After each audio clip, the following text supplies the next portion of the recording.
There once was a girl who enjoyed nothing more than exploring her sense of touch.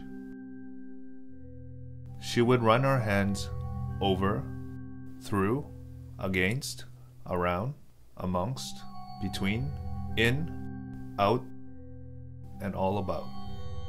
The furriest, slimiest, hottest, coldest, crinkliest, crunkliest, hardest, softest, wettest, driest, and most refreshing of objects, surfaces, places, and creatures.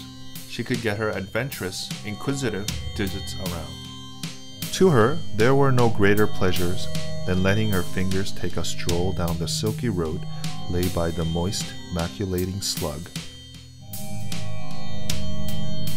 or allowing the contours of her quivering digitus secundus to grind against a raw virgin emery board. She would postulate and estimate as she considered and conjectured over the correct adjective that best described her latest cutaneous encounter. Brief and fleeting though they may have been, they lived on exponentially in her frantic vault of delights, turning the corners of her smile as they aroused the deepest psychosomatic pools of endorphinal response.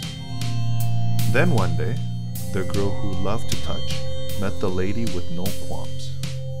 The girl who loved to touch would tell her newfound acquaintance of her day's exploits and discoveries, very much to her unwilling audience's continued annoyance.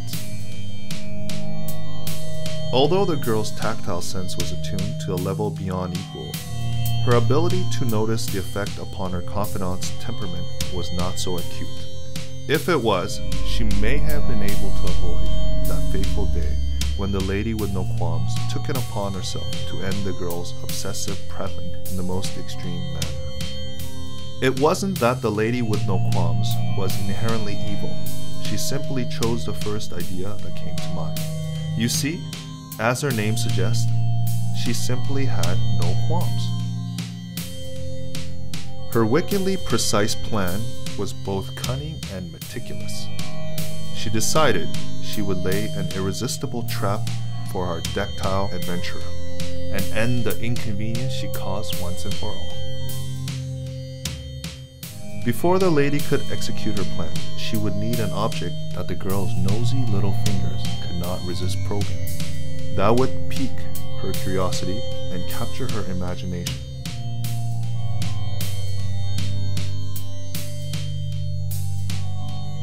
She poked, prodded, and pawed, thumbed, fiddled, and felt, squashed, squished, and squelched, but took no pleasure in any of her experiments. She tried to imagine the girl's reaction to each object, but her logical mind didn't allow her to be swept up in sensory delight.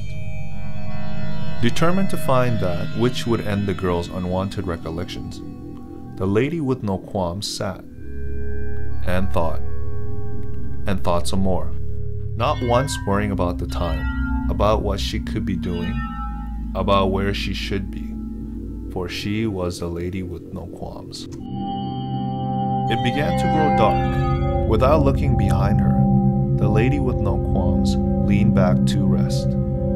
The steps on which she sat had turned cold, and the feeling against her palm made her jolt upright. At first, she wondered what it was and turned to see what had made her hand so deathly cold so quickly. But then an idea stopped her from doing so. Even though the girl reveled in her tactile sensations, she was a curious creature by nature. What better way to ensnare her than to let her touch that which is hidden from sight? Satisfied with the first phase of her plan, she waited for the girl to return.